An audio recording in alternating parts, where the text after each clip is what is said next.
अस्सलाम वालेकुम नाजरीन, मैं हूं मरियम शेख के एच न्यूज़ की तरफ से। नाजरीन, आज जिस मौजू पर हम तबसरा करने जा रहे हैं वो बड़ा ही हॉट टॉपिक है। मुस्तकबिल में पाकिस्तान की सियासी सूरत हाल क्या होगी। हमारे साथ मौजूद है स्टूडियो में ख्वाजा अयूब साहब, जो कि सीनियर तज्जिया निगार है। इनके पास इनके तज्जिए हकीकत पर मबनी होते हैं। आइए इनकी सियासी बसीरत का फ़ायदा उठाते हुए इनसे सूरत हाल जानते हैं। अस्सलाम वालेकुम ख्वाजा साहब। वालेकुम जी। ख्वाजा साहब, क्या बता सकते हैं कि मुस्तकबिल में सियासत की सूरत हाल क्या होगी? कौन सी पार्टी पीएम की नशिस्त हासिल करेगी? मरीम, बात यह है कि इलेक्शन हो गए, रिजल्ट भी आ गया, एजिटेशन भी स्टार्ट हो गई, पॉलिटिकल पार्टीज ने रिजल्ट मानने से इनकार भी कर दिया। तो अब पाकिस्तान की पॉलिटिकल तौर पे जो इंस्टेबिलिटी है वो दिन ब दिन बढ़ती जा रही है। आज जैसे कराची में भी जीडीए ने स्ट्राइक की हुई है और बलूचिस्तान में भी स्ट्राइक चल रही है। मौलाना साहब ने भी स्ट्राइक का ऐलान कर दिया और पीटीआई ने भी स्ट्राइक का ऐलान कर दिया। तो मुराद ये है कि पीटीआई की स्ट्राइक जब झंडों के साथ निकलेगी, देखना ये है कि इस्टेब्लिशमेंट उसमें क्या किरदार अदा करती है, लोकल इंतज़ामिया क्या उनको इजाज़त देती है या नहीं देती। अगर ये हालात ऐसे ही दिन ब दिन बढ़ते गए और ख़राब होते गए, जैसे कि 2 दिनों में स्टॉक एक्सचेंज पाकिस्तान की गिर गई है, मुराद ये है कि अरबों रुपए का लॉस हो गया है। अब मैं ये कहना चाहता हूँ कि उन लोगों को होश के नाखुन लेने चाहिए, उन अदारों को भी सोचना चाहिए कि पाकिस्तान को क्या 2 हिस्सों में फिर बांटना चाहते हैं। क्या वो ढाका वाली सिचुएशन 71 वाली लाना चाहते हैं? मुराद ये है कि आज़ाद के लेबल के साथ बेसिकली पसे पर्दा वो पीटीआई के कैंडिडेट हैं, उनके रिजल्ट तब्दील किए जा रहे हैं। उनको कोशिश की जा रही है कि जितना नीचे से नीचे लाया जाए वो उनको लाने की कोशिश की गई है। चूँकि इंटरनेशनल मुबसरीन भी अभी पाकिस्तान में है और पूरी दुनिया का मीडिया बिमा अमेरिका भी वो पाकिस्तान के इंतखाबात पे सवालिया निशान लगा के बैठा हुआ है। अगर इस पे कंट्रोल ना किया गया, मैं समझ रहा हूँ कि आने वाले दिनों में पाकिस्तान में बहुत बुरे हालात हो जाएंगे। चूँकि इस वक्त पाकिस्तान में यूथ चार्ज हो चुकी हुई है। जो वोटर पीटीआई का मैक्सिमम वोटर था वो यूथ की सूरत में उभर कर सामने आया है। और अगर यूथ में एक नफसियाती प्रॉब्लम जो मेरे नज़र में है, जो मैंने उस दिन नोट की है, वो बहुत ज़्यादा चार्ज है और जज्बाती है। जिस तरफ उन्होंने वोट अपना दिया है, जिस पार्टी को दिया है, और उसके रिज़ल्ट के मुताबिक उनकी निगाहों में भी और हकीकत में भी वो जीत रहे हैं। अगर उनका रिज़ल्ट तब्दील किया गया तो मैं समझता हूँ कि नौजवान कम अज़ कम वो उस रिज़ल्ट को मानने के लिए तैयार नहीं है।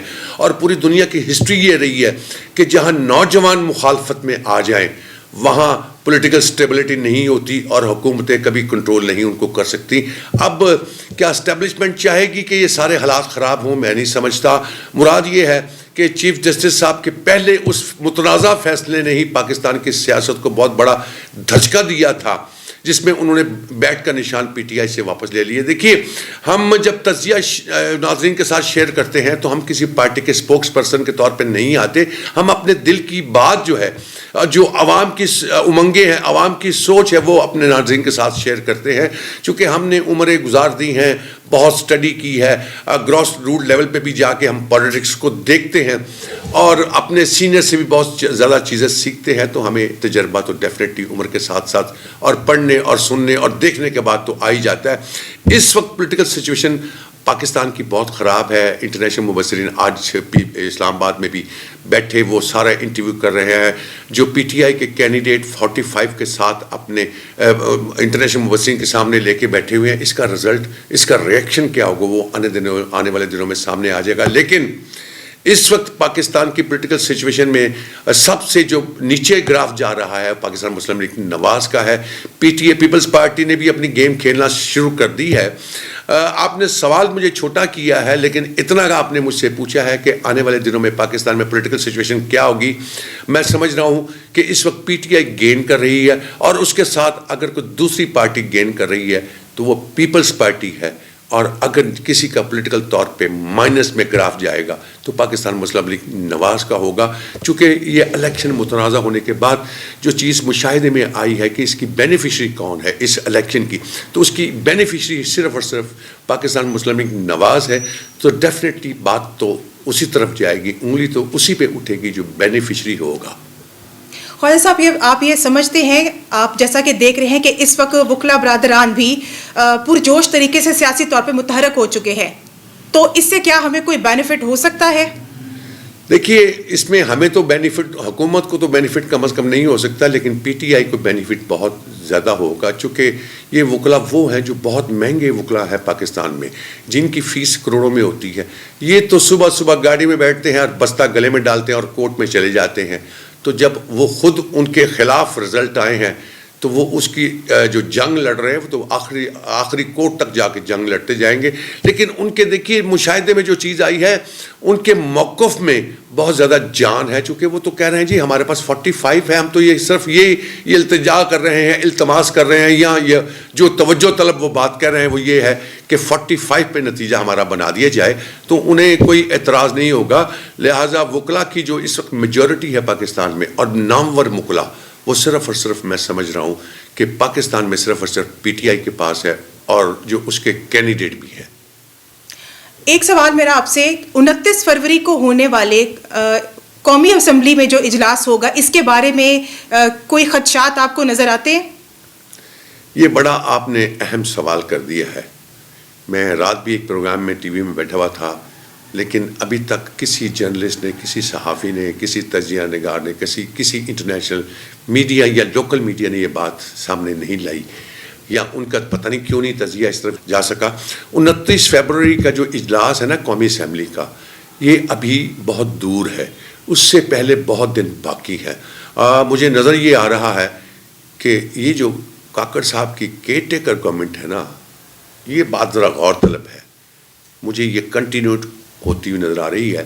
اب بات عدالتوں میں چلی گئی ہے، تو میرا خیال ہے 29 فروری کا اجلاس منعقد کرنا مشکل ہو جائے گا. میں آخری حربے تک بھی جاتا ہوں کہ اگر یہ 29 فروری کا اجلاس منعقد بھی کر لیا جائے تو اس میں میری ذاتی آبزرویشن یہ ہے جو میں اپنے ناظرین کے ساتھ شیئر کرنا چاہتا ہوں، پاکستان مسلم لیگ نواز اس میں نقصان اٹھائے گی.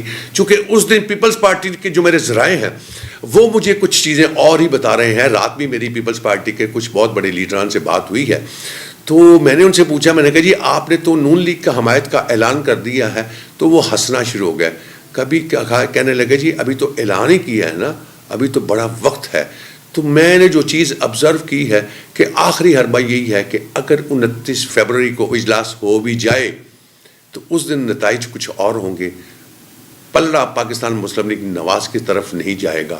ہو سکتا ہے اس دن ہنگامی طور پہ قومی اسمبلی کے کیفیٹیریا میں پیپلز پارٹی اجلاس منعقد کرے اور اپنے ممبران کی اکثریت کی رائے لیتے ہوئے فیصلہ بے شک جو میں سمجھ رہا ہوں وہ اس وقت تبدیل ہو چکا ہے، لیکن اناؤنس وہ اس دن کریں گے اور بلاول صاحب کو پرائم منسٹر کا کینڈیڈیٹ ڈکلیئر کر دیں گے.